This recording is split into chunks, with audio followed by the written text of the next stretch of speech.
So, hello everybody and welcome. Yes, welcome back here at BSN Network. Huku back here, BSN Network. This is BSN Network podcast here today. It is Wednesday, December 29th. Hopefully everybody's having a day so far and a good rest of their day yesterday. It is, in fact, Wednesday, December 29th here today, coming off of another packed sports weekend. So far, a pretty good week in sports. Yes, I apologize.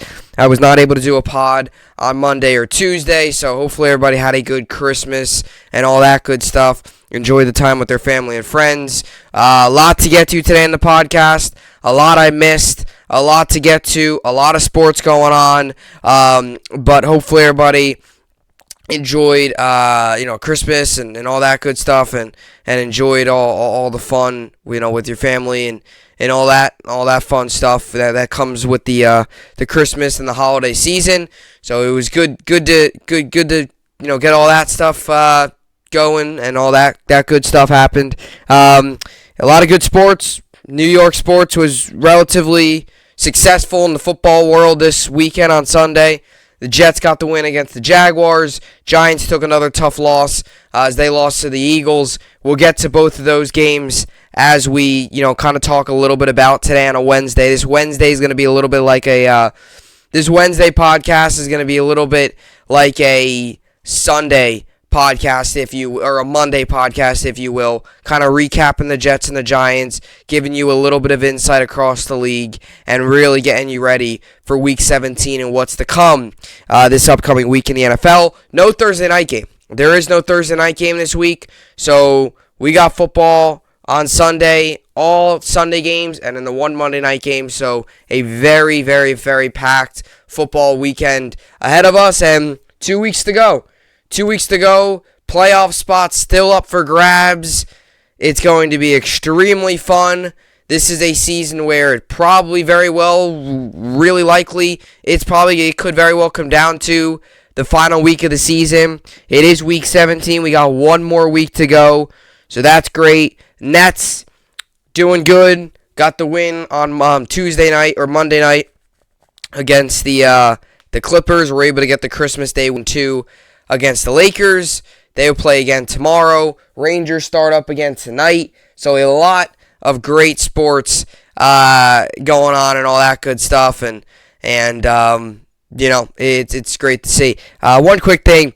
We all learned about the passing of John Madden, the legendary coach and broadcaster, and everything he's done for the NFL. It stinks to see, a guy with that much of an impact on the league, just passed away suddenly, and it stinks to see. It's terrible, but you got to look at the positive things from his career, and I mean, he changed the game of football. He really did. Did so many great things with the Raiders and took them to so many great heights, and really did so much with that organization.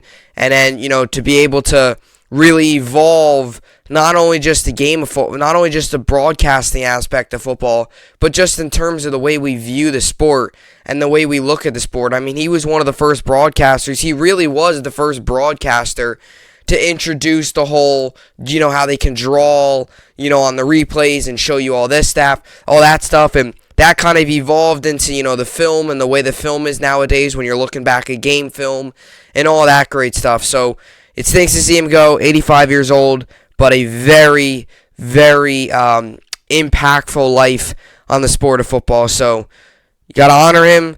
Definitely a tough loss for the NFL family, but one whose impact definitely will not be forgotten throughout the league. So just wanted to get to that.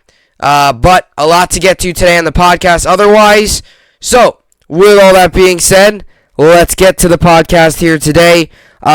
First up on the podcast, I want to get to the Jets and the Giants update. You know the drill. We'll get to the Jets. We'll get to the Giants. We'll get to all that good stuff. Talk about, the Jets and the Giants, and not even so much just the game on Saturday, or the Sunday rather, for both teams, but most also looking ahead, kind of giving you just kind of an update able to talk about just the organization and all that stuff. Definitely going to be more of a positive talk for the Jets and a whole lot more negatives to talk about with the Giants. There's not been too much positives at all this year, but with the Jets beating the Jaguars, there are some positives to take. There is some reason as Jets fans, there is reason to be happy if you're a Jets fan. There was a victory Monday and all that great stuff. So we'll get to the Jets, get to the Giants, talk about them, give you all you need to know. Then I wanted to get to a little bit of the NHL. I wanted to talk a little bit about the NHL and their return to play. They obviously were kind of paused, didn't really play, weren't playing much, were kind of put on pause, and they've now decided to come back and play. Yesterday started again. Today starts the Rangers return to play. So the NHL is returning, kind of teams getting back into the groove. It's great to see. But I do think with the pause that the NHL took, it is definitely going to be interesting to see how teams respond to this pause and to this kind of halt in the action. How will teams respond?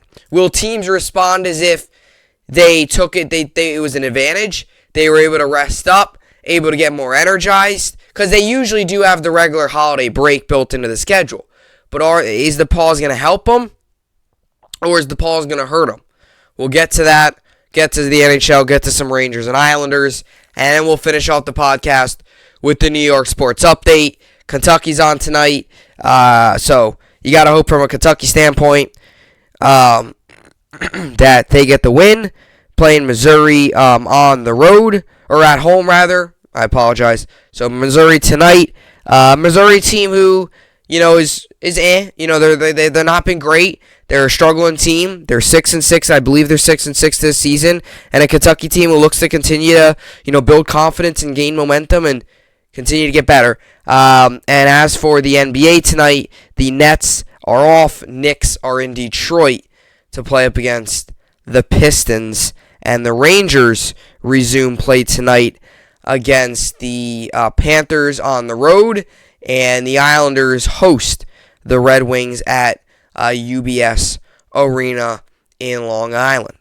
Alrighty, so with all that being said, a lot to get to today in the podcast. Football, hockey, basketball, all that good stuff. With that being said, this is the BSN podcast, and let's get right into it. Alrighty, so New York Jets, Giants update coming at you here. Kind of a little bit of everything's going to be here. Jets, Giants, maybe a little bit of NFL. I am going to start off by giving you my game picks, giving you how I did this weekend with my game picks. So this weekend, I did pretty well, actually. I went 10-6 this weekend, or this most past week. So I went 10-6, so that is 3 weeks in a row now where I got double-digit wins.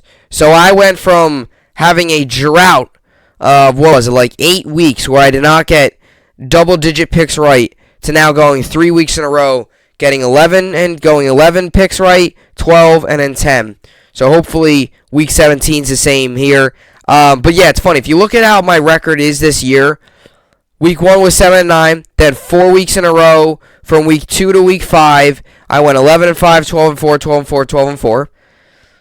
Then I went through a drought. After week 5, I didn't get any double-digit picks weeks until week 14, where I went 11-3. Then week 15, I went 12-4, and then most recently this past week 16, I went 10-6. I predicted Miami to win on Monday night, so I was 9-6, went into that game 10-6, and boom, we stand here now at 10-6. And obviously week 17 will be 0-0. We're gonna have to wait with no Thursday Night Football this week. We'll have to wait and see on Sunday. So my overall record this season is 150-89. So my hope is at this point, because last season, my picks last year, I went 189-90. This year, I'm 150-89. So automatically, I won't have as good as a record as I did last year, but I still am hoping to get around the 170 win mark. That would mean 20 more victories across the final 2 weeks of the season and into the postseason. So I'm hoping that that can, that'll help. Definitely not going to get to 190. Definitely won't get to 200. Mathematically, I don't even know if I could possibly get to 200 wins. That was my goal going into this season, was to get there. Last year, I was so close. I got to 189. I was only 11 picks off. This year, I'll be a little further off. But 115.89 is my overall record and where I stand at going into Week 17 of the season. So it will be interesting to see how everything else plays out. But anyway, let's get to the Jets and the Giants. Obviously, there's a lot of great games, over Monday and then Sunday and then all the rest of the games throughout the weekend, and the Christmas Day games are all good. I know it's Wednesday and I'm talking way in advance.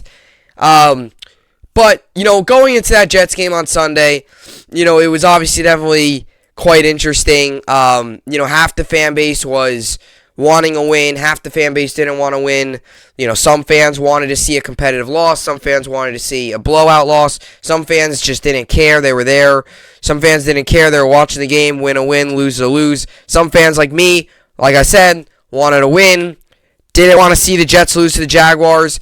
That's the last thing they want to see. It doesn't care if it's for draft position. Doesn't care whatever's on the line. They wanted to see a win. And ultimately, the New York Jets were able to get a win. And from just a fan standpoint, everything that we've gone through this year with the Jets and everything we've gone through last season and this season and all of that stuff with this team and everything that's gone on with this franchise and everything like that over the past 2 seasons, it's like, I don't know how possibly, from a fan perspective, could you have sat there on Sunday and watched and rooted for a loss between the Jets and the Jaguars. And I will always say this. I'm never going to tell somebody how to be a fan.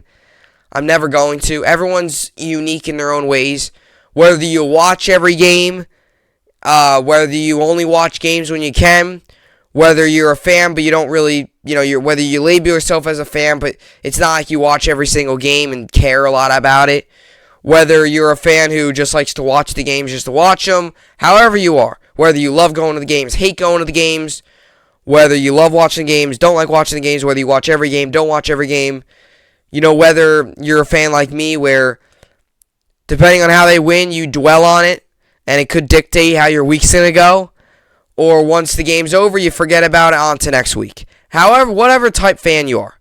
Whether while you're watching the game, you wear all your Jets gear, or you don't wear any of your Jets gear. Any fan, baseball, football, hockey, basketball, soccer fan, you could be anything. I don't care. I'm never going to tell you how to be a fan. You could be a fan wherever you want. You could label yourself as a fan and not watch one game. You could still call yourself a fan. I don't care. Never tell anybody to be a fan. But from just my perspective and how I was, from all the garbage we had to sit through last year as fans, and most of the fan base rooting for losses so we could get Trevor Lawrence, with all of that junk going on, I don't know how possibly us as Jets fans could have sat there. For my own well-being, I could not have sat there on Sunday and rooted for a loss. So I was rooting for a win. I was happy we got the win. And now we move on to our final 2 games of the season, which is coming up this week, which will be our final home game against the Bucs. And in our final game of the season, we'll be on the road up in Orchard Park in Buffalo against the Bills. And us as Jets fans this season, right? I always say this. I always fall back on this. The goal going into the year was not to win it all. The goal going into the season was not to win the Super Bowl. The expectation was not. The expectation was to see progress and all that stuff. And going into Sunday's game, the best we saw Zach Wilson play was 2 good quarters of football throughout the entire season. We saw him play 2 good quarters of football against the Titans. Kind of stalled there a little bit in the second half, but played 2 solid quarters of football. Played 2 solid quarters of football against the Dolphins. 2 solid quarters of football against the Eagles. The Jets offense as a whole, the team as a whole, I feel like the entire year played 2 good quarters of football in a lot of games. Whether that was a win or a loss, there was a lot of games where the Jets played 2 good quarters of football and the other 2 quarters were bad. They weren't good, anything like that. And that was going into Sunday's game. And coming out of Sunday's game, I feel like was the first time us as Jets fans witnessed a full 4-quarter solid performance out of your rookie quarterback and ultimately feel a whole lot better with your roster and where you're headed just based off of what you saw Sunday against Jacksonville. And now, is this the teller? Is this, just because Wilson had a good game, is that mean he's the franchise guy? No, it's Jacksonville. They're not a good team. But for the first time, I feel like this year, we saw Wilson put a full 2 halves, 60 minutes of good, fundamental, solid football out there on the field, and it was good enough for the Jets to win. Now, do the numbers sparkle us and show us all these great things? No, they don't. They don't. He threw for 102 yards. That's not sparkling. Lawrence almost threw for 300. Right? Wilson's thrown for 297 already this year. He threw for 102. But he didn't need to throw for 500 yards. He didn't need to throw for Joe Burrow's 525 yards and 2 touchdowns. You want to know why? Or 4 touchdowns. You want to know why? Because the Jets were doing enough in the run game. And Wilson was doing what he needed to do. They didn't need to rely on Wilson to throw the ball 40 times. He threw the ball 22 times. Completed 14 of those 22. He threw a touchdown. We'll get to that, to Conor McDermott in a little bit. Right? He did what he needed to do. He had good command of the offense. He showed a lot of progress. And instead of it always being, oh, we saw a good first half and a bad second half, or it was a bad first half, but the team showed a lot of promise in the second half, finally, as Jets fans, we could say the Jets put 4 collective, good, solid quarters of football on display on Sunday. I don't care if it was against the Jaguars. I don't care if it's against the worst team in the league or the best team in the league. We saw progress. We saw a big step in the right direction. And I, along with many other Jets fans, feel very good about it. And we're still 4-11. And no, we're not going to make the playoffs. But hey, it's a win. We're able to enjoy it. Because very well, this probably might be our last win of the season. Unless if we pull off some crazy upset against the Bucs or the Bills, which probably is not going to happen. And we saw progress and we saw a lot of positive things. And that was great to see from a Jets fan on Sunday. And Wilson finally put together a full 4 quarters of solid, good football. And that was great to see. And the run game was amazing. Michael Carter, 118 rushing yards, 16 carries. The more and more I watch this team, and the more you see, Carter and Wilson and Elijah Moore, when Elijah Moore's out there, Michael Carter, man, he is something special. I mean, I understand everyone says, oh, well, he's been that way this entire season, but the more and more you watch him play, and the more and more whenever he gets that ball, he's a guy that makes guys miss. He makes guys miss. He breaks tackles. He has a lot of traits that can't be taught.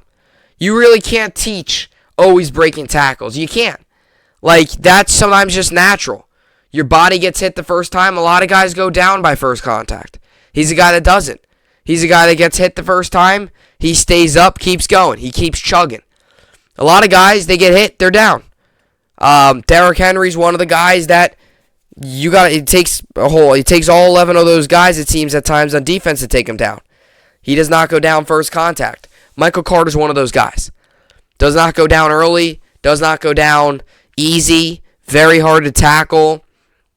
And has shown so much promise. And it's so great to see as a New York Jets fan. Because from a team that has gone through a lot of different running backs over the past couple seasons, you had McGuire, Ty Johnson, you had Powell the first year with Gase, Le'Veon Bell, all of these guys. The New York Jets finally seem like they found their guy in Michael Carter out of North Carolina. And I know some fans are a little frustrated with Tevin Coleman getting some of the carries and all that stuff. I got to tell you this. Tevin Coleman is one of those guys where he's a change of pace back. Carter needs a break. Coleman comes in. I actually like the fact that the Jets are giving Coleman opportunities too, because he's another guy, a veteran, probably might be the backup on the roster next season. And again, another guy too who is good for, Carter not to just throw him right into the fire, but develop him properly, give him the opportunities when he needs them, and make sure he does his best. And when he's out there, he's developing at the best of his ability. So those are all things that, from a Jets fan perspective, and somebody who, like me, has watched every snap this season, has seen every game this season, to see guys like Carter stepping up, making plays. Carter, I know Elijah Moore has been very impressive recently, but in terms of a whole year standpoint, like from week 1 to now, Carter probably has been the most consistent and impressive Jets rookie. And I know you could say Elijah Moore, and I like Elijah Moore a lot. He's been amazing. But Elijah Moore has struggled, really was quiet in the first part of the season, and then started to pick it up. Michael Carter was solid. He was showing signs of, really solid play from week 1 all the way now, and that's been great to see. And consistency is key as well. So that was good to see. And the Jets did it without Coach Saleh. They did it with a lot of weird things at stake. I mean, guys that were showing up to the stadium that, an hour before the game, we found out Quentin Williams couldn't play, right? You're without guys like, you're without Foley, you're without JFM, you're without all these guys, plus all the regular injuries you were already out with, which already made your roster thin. You go through the week and you have, COVID, and you have virtual meetings, and you got a different coach in there, and you have all these, odd circumstances. And I don't want to use it as an excuse, or use it as as just another way to say how impressive this, just to try to use this as, as evidence for me as this was an impressive win. But it was more so the fact that, everything the Jets went through for a young team, definitely this could have very well been a dud for the Jets. I mean, I expected the Jets to win, but you really, after looking at everything that went on, really it was one of these situations where ultimately the Jets were put in a situation where it was like, hey, there's a lot of issues going on, COVID and all that stuff. Jets were able to, fight through it, battle through it, come out on the other side victorious. And that was good to see from a young roster. Because not everything in life, in sports, anything like that, it's going to be perfect. There's going to be bumpy roads. There's going to be ups and downs. And to see the Jets respond the way they did was definitely a positive to me. That was something that happened. I mean, you saw Quentin Williams. Guy was expected to play, an hour before the game, tested positive. I believe he was at the stadium, too. I mean, he was doing all that stuff. Boom, warming up. Boom, test positive. I mean, it's just out of the blue. You're missing him and all that stuff, and the Jets were able to get the job done. And the defense, too. The defense struggled a little bit, but the more and more you look at it, the defense, it is what it is. There were so many injuries. I mean, there were so many injuries. There were so many guys that were, out and injuries and COVID. And, I mean, Parks, one of the guys on the Jets, Will Parks, one of the safeties they got. And he made some nice plays. He made some really solid plays for the Jets on Sunday. So definitely was nice to get some contributions from some of those other guys. One thing else I want to say about Wilson is, what makes me really happy and what really gives me hope and showing us promise is the way he is now all of a sudden making the short throws. He's really starting to make those short throws, really starting to make those plays, and really starting to show us, as Jets fans, that he can make those short throws. And those were the throws earlier in the season that he was not able to make, he wasn't making. A lot of the throws he was missing by a mile, and he's starting to make those, and it's a really, really positive sign to see for the Jets, and something that was definitely concerning, but he's starting to make those throws and starting to, see that stuff well. And he's got a big test coming up against the Buccaneers. And, we talk about the interceptions and all that stuff, and that's great. This is a very good Buccaneers defense coming up. If he can find a way to go in against the Buccaneers and play somewhat decent and, not turn the ball over, that would be a huge step in the right direction. Win, lose, or tie. If he can find a way to not turn the ball over, make the throws he needs to make, that would be a huge step in the right direction coming up against a good Bucs defense. So just some of the final stats for the Jets. Wilson obviously had that crazy 52-yard run, which, by the way, in the heat of the moment, it looked like he was going to get sacked, and I was like, oh, God, here we go, got a punt. Broke out of it, got a 52-yard touchdown, was insane. Barrios' 103-yard kick return was fun, was awesome. Jets, they won this game definitely splash plays, and that's what I said. This game wasn't like prettiest game ever. Did the Jaguars have chances, opportunities to win this game? Yes, they did. Without a doubt, they did.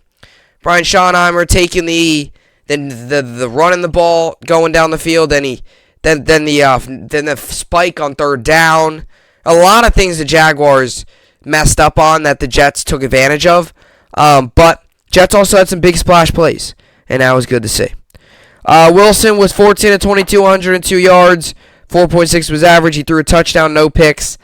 QBR 92.4, and an overall rating of 89.6. Michael Carter had 118 rushing yards. Wilson had 91. And your receiving touchdowns, listen to this. Conor McDermott, 1 catch, 1 yard, and a touchdown. The offensive lineman for the Jets, who has struggled mightily against the Dolphins the Sunday prior, was able to get a touchdown catch and a play too that I didn't know what to do. So Wilson gets it, rolls out to his right, and I'm sitting there and I'm like, oh my God, what's going on? And then he throws it just across his body on the run, and I'm like, Conor McDermott just called a touchdown. I'm just standing there and I'm like, what just happened? And I was just waiting for it to be no flags. I was just waiting for that illegal motion or illegal shift or illegal something, because Conor McDermott just called a touchdown. I was like, what is going on here? We got a Conor McDermott touchdown. We got Wilson running. We got Wilson 152-yard touch. We got Wilson 52-yard touchdown. You got Braxton Berrios 103-yard kickoff return. You got Jets forcing a fumble, which the ball goes into the end zone. Jaguars offensive lineman recovers. It was a very wacky game, very odd, which is why the score shows it is 26-21. That's not a very, very, very common score. This game very well could have been 31-21, 34-21. But 26-21, Jets got the win, and the Jets moved to 4-11. And hey, like I said, progress. And can we continue to see it? We'll find out here. You got to hope, if you're the New York Jets, that, coming up against the Bucs, you can at least find a way to keep this game somewhat close. The Bucs are 13-point favorites. It's not going to be easy. It's almost impossible, but it's one of these things that, if you're the Jets, can you at least find a way to keep this game within reach? I'm talking about, even if it ends 34-21, can you find a way to not make this game a blowout? I don't want, if this game's 35-10 and by, Wilson throws 3 interceptions and the offense isn't doing something, that's not good. But can Wilson show progress, make good throws? And even if you lose by 10, keep it relatively close. We'll see. And then they got the Bills to close out the season, so, we'll see. But hey, it's a good win for the Jets. I enjoyed the victory Monday. Jets fans should enjoy it. We all should be enjoying it. We don't get them too often. And after the miserable season we had to go through last year, to get the Jets to win and all that great stuff is great to see. So Jets got the win against the Jaguars, 26-21. All right, so let's get to the other team in New York. The other football team, which, by the way, just as sad, if sadder. If that's even a word. The New York Giants. I don't even know where to begin on this. I don't even know where to start. Giants are just in an absolute mess. The Giants right now are a mess. They're they're just in a pit of garbage. It seems like it's an endless pit of garbage. They just seem like they look like they take a step forward and they take 5 big steps back. And that's kind of been the storyline of the Giants season, by the way.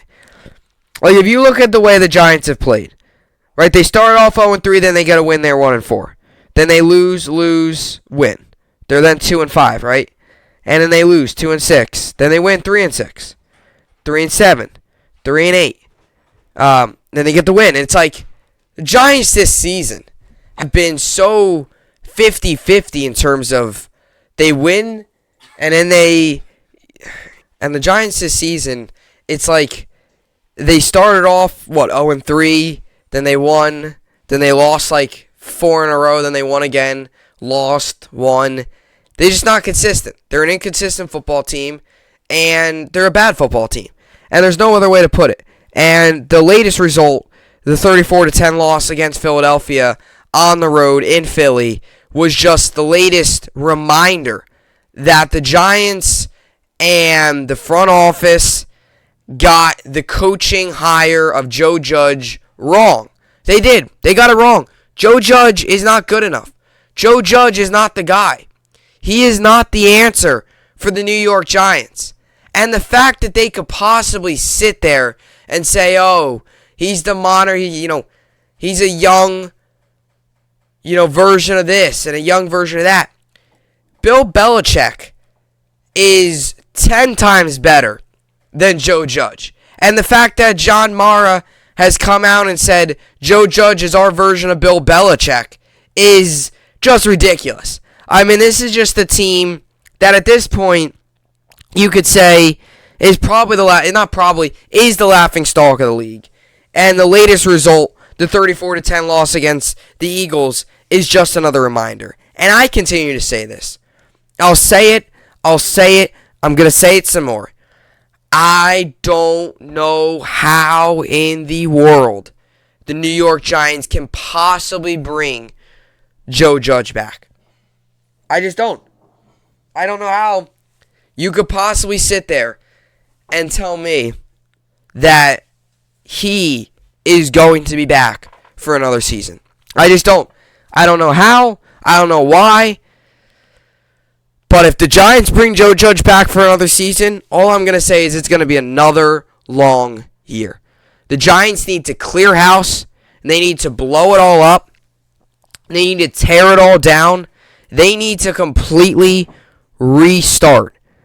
And that goes for the quarterback, that goes for the coach, the GM, the front office. The organization needs a restart and needs a true plan in place as to what they want to accomplish and what they're going to do in terms of success and all that stuff moving forward.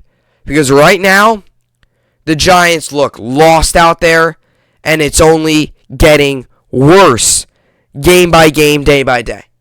But Joe Judge can go into his press conference and say how he's proud of the way the guys fought, how they're showing good signs, they're showing progress, good week of practice and all that stuff. But then go out there on the game and lay a flat-out dud.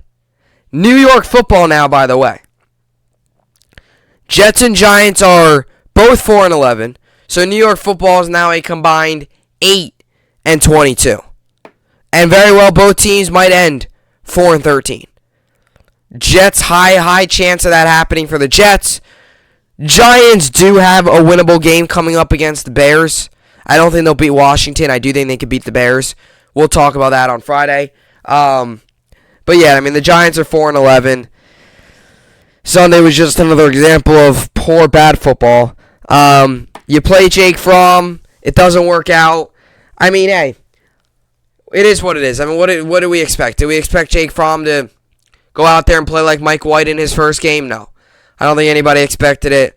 I think on the back of Giants fans' mind, maybe deep down inside, you hope that he can at least keep you competitive, and maybe you hope you see something in him that gives you some confidence going into the offseason. I think with Jake Fromm starting, Giants fans, the hope was, hey, he's a young quarterback, And maybe, just maybe, he shows us something that maybe we bring him back next year for camp. And just maybe, maybe you think of this Cinderella story. But Jake Fromm didn't even show that. Went 6 of 17, 25 yards, threw a pick. I mean, it's as bad as it gets. I mean, it really is. And Glennon came in, and Glennon wasn't very good either. But, this is to the point, too, with Mike Glennon. He's a veteran. He's been in the league a long time. At this point, too, with Mike Glennon, it's like his career's almost over. It's getting to the point where he's at the point now where he is just, when he's out there, he's just playing. It doesn't really matter where or when.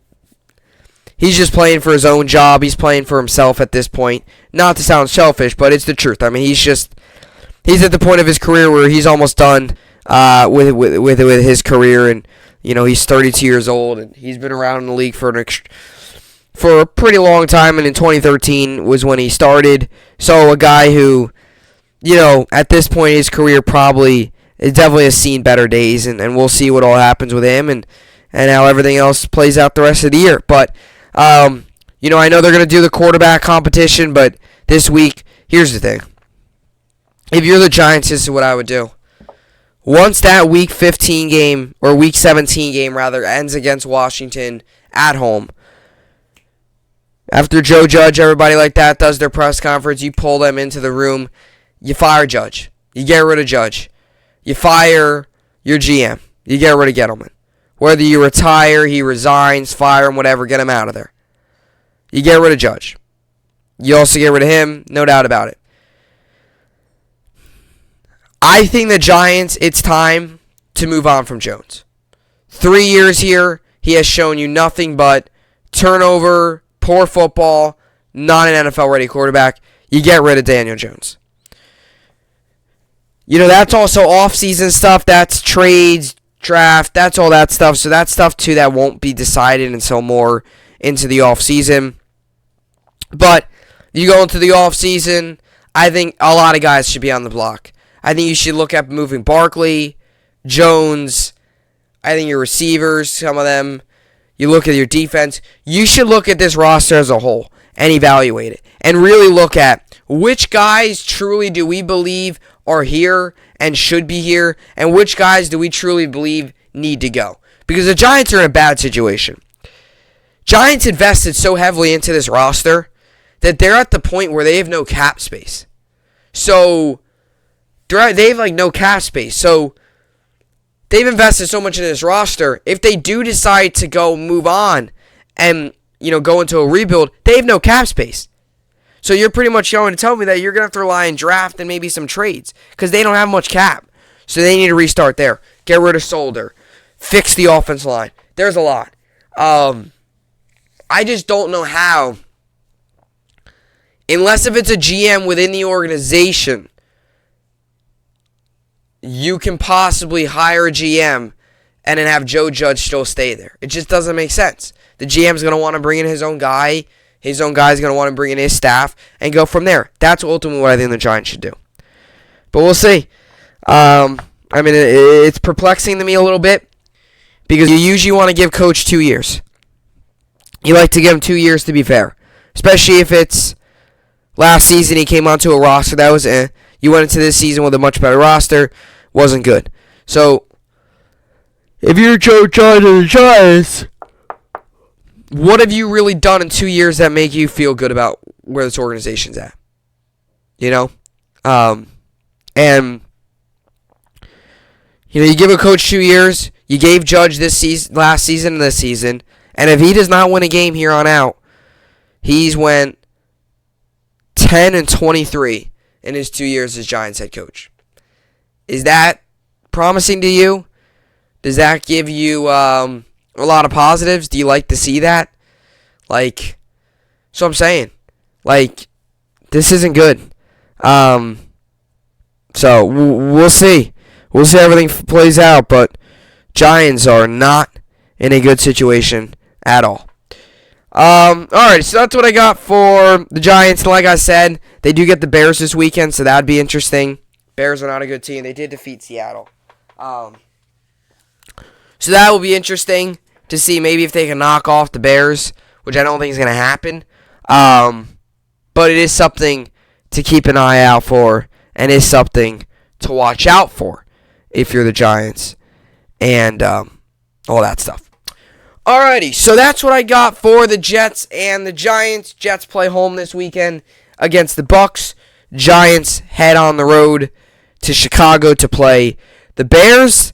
And coming up next, I'm going to get to the NHL and their return. Yes, from the little bit of break the NHL was on due to COVID and then the regular holiday break they usually on, the NHL is back. It started again yesterday with 3 games on yesterday and some wild ones. So the NHL is back, and we got the Rangers and the Islanders returning to play today. And really what felt like kind of like an all-star break. We're now back. NHL's back. Rangers tonight against the Panthers. Islanders tonight hosting the Red Wings as well. So we'll get to that coming up next. All right, so we welcome you back here. Second topic of the show here today. The NHL is returning to play. Weird I'm saying that. It's definitely very weird. I feel weird saying it, given that it's like there was no it's not like the entire sports world shut down or the NHL's been shut down for a month or whatever. But it is the truth. The NHL's back, and it's back at play. So there are still some postponements. Islanders-Red Wings game today actually got postponed. So I'm wrong about them playing today. But there is still some postponements. Stars-Avalanche postponed. The Isles were postponed. All the games between America, teams in America, and then the teams in the United States and teams in, teams in the U.S. and teams in Canada were all postponed. So if your team plays a team in Canada, it's postponed.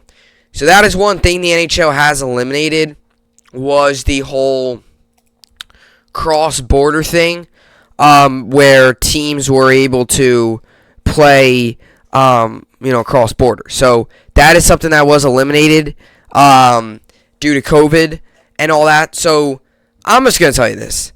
I'm happy to see NHL back. It's good to see. I'm happy about it. It's definitely something that little break that they were on wasn't obviously great. It definitely stunk to see. Something that you never want to see. But the NHL is back. And like I said, I know the way I'm saying it, it might sound like it's been shut down for months, which isn't true. The NHL usually does its regular holiday break, and then, the couple days off, like you'll have a game maybe on like the 23rd, and you'll have like a 3-4 day break, return to play on that 26th or 27th. So, they'll have like a 3 days off. The NHL instead now has, some teams haven't played. The Rangers, for example, the last time the Rangers played were on December 17th. So the Rangers haven't played a game in 12 days. They're now playing again tonight. So they've been off. A lot of these teams have been off for 2 weeks. Some teams have been able to play or practice. Some teams haven't been. Some teams have been able to practice because their COVID situation's okay. Some teams had COVID outbreaks during the pause and couldn't practice. So it's going to be interesting how these teams respond, because we saw this a little bit last year where you would have outbreaks among teams and you wouldn't be able to practice and all that stuff, and it would be interesting to see how teams respond. And now it's the same situation. You had some outbreaks, you had some COVID issues. Some teams could practice, some teams couldn't. Some teams, this is really their first time maybe coming back together for a game today, or whether they have a game today or tomorrow or yesterday. So it's interesting. It's going to be really interesting to see how each respective team responds. Whether it's, do they respond in a positive way, where the break was good, maybe they were able to get a lot more practices under their belt, build more chemistry, continue to get better as a team, or are some teams going to really struggle and really come out slow and maybe they haven't practiced much, and now it's almost like they're restarting the season again. So it's going to be interesting. This is almost like a all-star break in the middle of December. It's like you start the season, you're cruising. Boom. Now you hit an all-star break, and it's like, what's going on here? And that's something that's really, really interesting. So definitely something that's going to be interesting to see how things all play out. But like I said, some of the games between Canada and the U.S. are postponed. Some of them aren't. Oilers, for example, Oilers Blues are playing tonight, but some of the games between Canada and U.S. opponents are postponed due to COVID, not only with the teams in the U.S., but Canada, their protocols, their teams over there. So that definitely makes for an interesting situation. But I'm just happy to see it back, right? NHL took a little bit of a different approach to this. A lot of the other leagues kept playing, put guys in protocol that needed to be in there. The NHL took a more safe approach, took a more conservative approach, and said, "Hey, we need to go. We're gonna do it where we're gonna pause.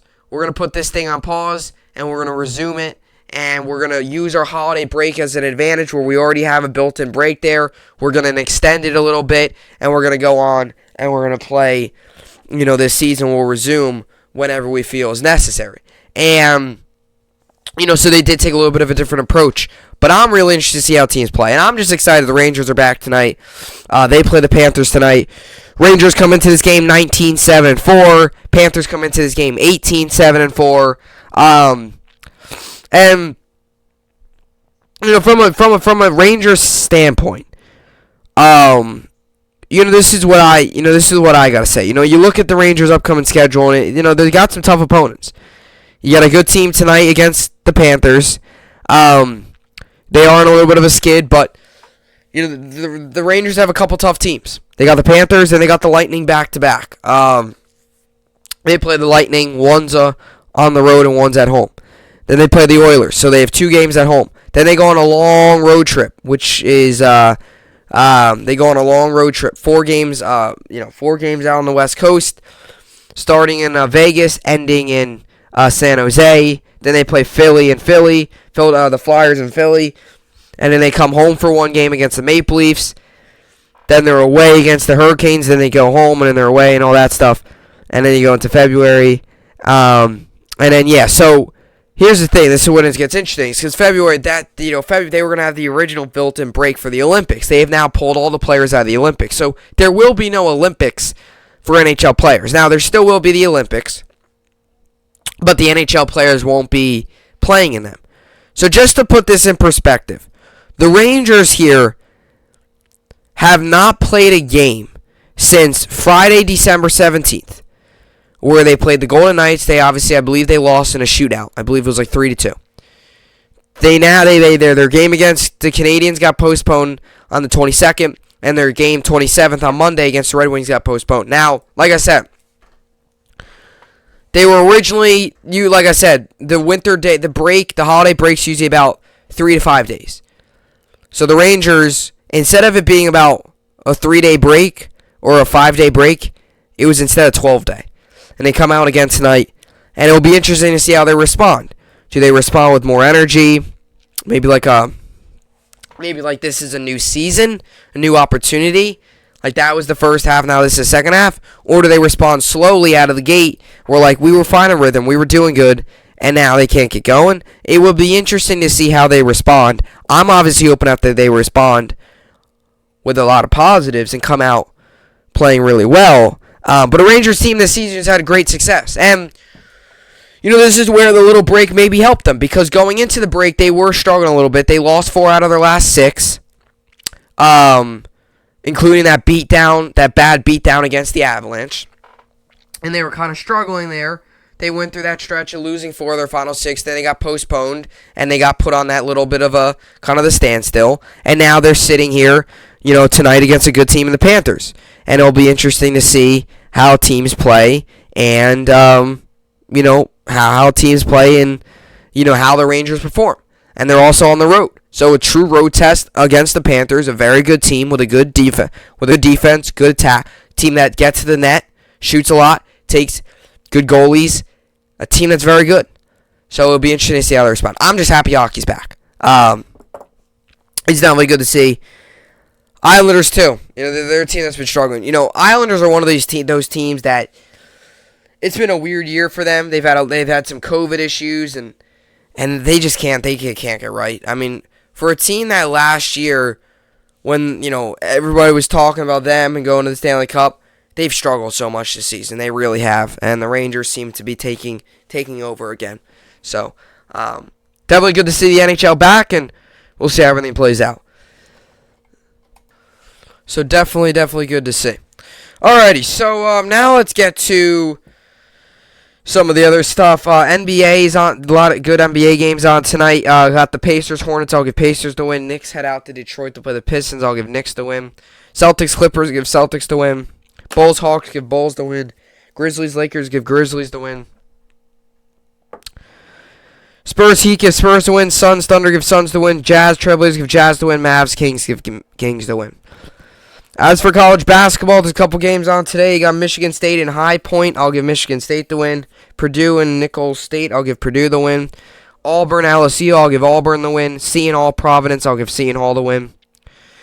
Wisconsin, Illinois State. Give Wisconsin the win. Kansas, Nevada. Give Kansas the win. And Alabama, Tennessee. I'll give Alabama the win. Like I said, some NHL games on today. Devils, Sabres. I'll give Devils the win. Capitals, Predators. Give Capitals the win. Blues, Oilers, give Blues the win. Kraken, Flyers, give Kraken the win. And Ducks, Canucks, I'll give Ducks the win. And the Rangers, Panthers on tonight. Rangers come in this game 19-7-4. Panthers come in this game 18-7-4. This game goes on tonight, 7 p.m. Eastern. 59% of people think the Panthers win this game. Give me the Rangers. Why not? Coming off a little bit of a break. And we'll get to fantasy and wrap up the pod.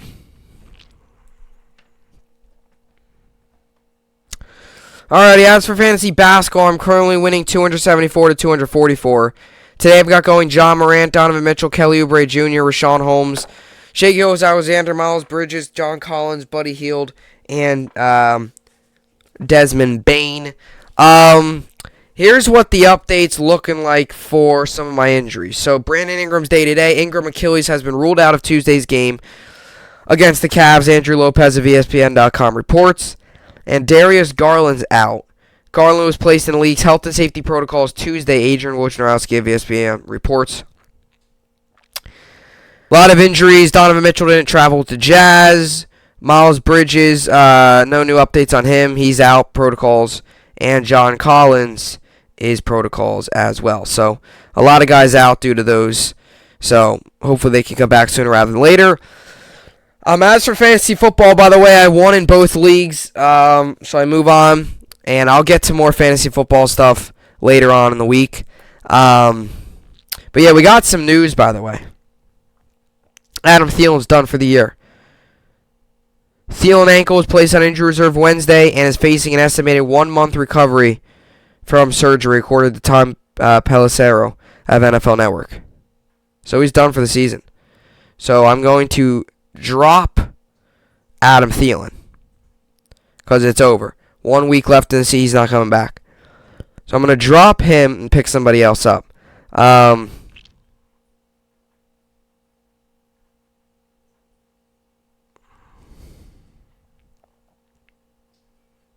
See if I can pick up Elijah Moore. I'm going to pick up Elijah Moore and drop Adam Thielen.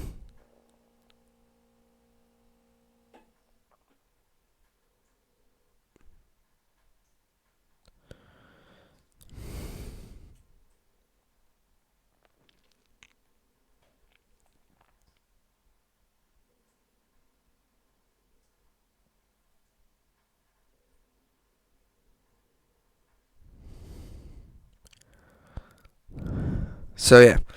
So, he's out. So, this is what it says here about Thielen as well. Thielen might have a chance to play if the Vikings make a deep playoff run, but they currently appear well below 50-50 to even make it past Week 18. So, that's definitely not going to... He's probably done. KJ Osborne will be Minnesota's number 2 receiver to close out the season, with D.D. Westbrook likely handling the number 3 role, and Dan Chizin and M.R. Marset providing depth. Meanwhile, Justin Jefferson has seen 39.5% of Minnesota's targets the past 4 weeks, averaging 7.5 catches for 106 yards and 0.75 touchdowns on 12.8 targets. So he's done. So Thielen's done for the year. He's 1 month, so even if it takes the 1 month recovery time, there's 2 weeks left of fantasy football. This week and next week. IR automatically 3 weeks, so he's done, no matter what. You could say whatever you want. What if he comes back super soon? They place him on IR, so automatically he's out 3 weeks. And there's only 2 weeks left of fantasy season, so something that is he's definitely done for the year. So that's what I got there for fantasy football. By the way, I thought this was interesting. The total viewership for Christmas Day. NBA and NFL went head-to-head on Christmas. Results are in. So, 4:30 Eastern, Packers-Browns on Fox NFL Network was 28.6 million viewers. 5 Eastern, Warriors-Suns on ABC, 5.1 million viewers. So, boom, right just like that. Packers-Browns, more viewers by a lot. 8 Eastern was the Lakers-Nets on ABC and ESPN.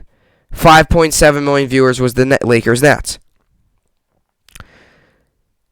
Then 8:15, Colts-Cardinals on NFL Network, 12.6 million viewers. So, that Lakers-Nets game drew more viewers, and the Colts-Cardinals drew less viewers. So, NFL, as of right now, looks like it dominated they dominated. There's no other way to put it. So that was definitely something to keep your eye out for. Because there's always that age-old conversation, what's the most popular sport in the world? And for the longest time, it was baseball. America's pastime, all that stuff. But now it's football in terms of viewership and people watching it. Football is probably the most popular sport right now in terms of viewership. Now, who plays in this sport and that sport? Who knows? Right? Who knows? In terms of national, I think soccer is actually one of the most popular sports, like nationally. But there's always that conversation of what's the most popular sport. Now, in terms of a week in, week out viewership and people watching it, it's football. In terms of how many people play it or whatever, that's up for debate. But football right now, in terms of the viewership and week in and week out, game in and game out, how many people watch it, it's football. Now, the advantage football has over the rest is football is a sport that happens once a week. Your team plays once a week. Basketball, on the other hand, there's 82 games in a regular season. Football, there's 17. Now there's 17. Before this year, there were 16. So each game means that much more. So that's why it's so hard to compare football to like a basketball. Because football happens once a week. Your team plays once a week. Basketball, you can play 4 games in 7 days. And there's 82 games. And the terms of magnitude of the games are so much less in basketball than they are in football. That's the same debate with baseball. Everyone always talks about, baseball, can you get the viewers higher? Well, the reason the viewers aren't as high in baseball is because 162 games. If you lose your 82nd game of the year, it doesn't mean much. But in football, if you lose 3 in a row in baseball, you lose 3 in a row in football, your season could be done. I mean, baseball, if you start off 0-2, you got 160 more games to go. Football, if you start off 0-2, that could be your season. So that's what's so crazy about it. That's why it's so hard to compare. That goes into the whole conversation, too, of in terms of value of games and magnitude of games. Regular season games count so much more in football than they do in basketball and baseball. Final 10 games this season, baseball games mean a whole lot. Final 10 games of the season, basketball games, hockey, all that means a whole lot. But football, if you start off 1-3, that could be your season. Baseball, if you start off 1-3, you're 2 wins away from being back up 500-0. We got 156 games to go, right? So that's why it's sometimes tough to compare. But football right now, I know I'm kind of blabbing on, but football right now, from a viewership perspective, is the most popular sport. It is. The numbers speak for itself. I mean, they dominated. And I thought that was interesting. They dominated the Christmas Day ratings. I mean, 28 million to 5 million is a big, big difference. Especially to that given that's the only thing on. That was the only thing on Christmas Day in terms of sports. It wasn't like there was hockey. It wasn't like there was anything on. That was the only thing on Christmas Day. So that's why next year it's going to be real interesting. Because football plays on Sundays, as we all know. Christmas next year lands on a Sunday. Basketball always does the Christmas Day games. It will be interesting next year to see how they compete. How will basketball and football compete next year on Christmas Day? That will be interesting. So, they dominated the ratings. But, yeah, there's always that debate. Everyone can debate it. You can say whatever you want. You really have to look at the viewers and the total and all that stuff. Even if you want to really look at the viewers from a whole season, too, that always depends. Because the game-by-game viewerships are different. Because let me tell you something, right? Not everybody's favorite teams were playing on Christmas Day, right? Only a few people. Knicks fans, for example, they were watching the Knicks game at noon. That doesn't get compared to the other games, right? So that's another thing, too. Those are probably a lot of Suns and Warriors fans and Nets and Lakers fans watching that, like I watched that Nets game. So, but it's hard to tell. It really is. It's NFL right now does dominate the ratings. It does, and there's no other way to put it. But that's what I got for the podcast. That was kind of me rattling on for the final couple minutes here. But yeah, that's what I'll do. That's what I got for the podcast here today. Hopefully you all enjoyed it. Another good podcast in the books. Got a lot of stuff coming up with the NFL and basketball and hockey and all that good stuff. So we'll see how it all goes. And yeah, that'll do it for the podcast here today. As always, I'll see you all back here tomorrow. Hope you enjoyed it, and thanks for watching.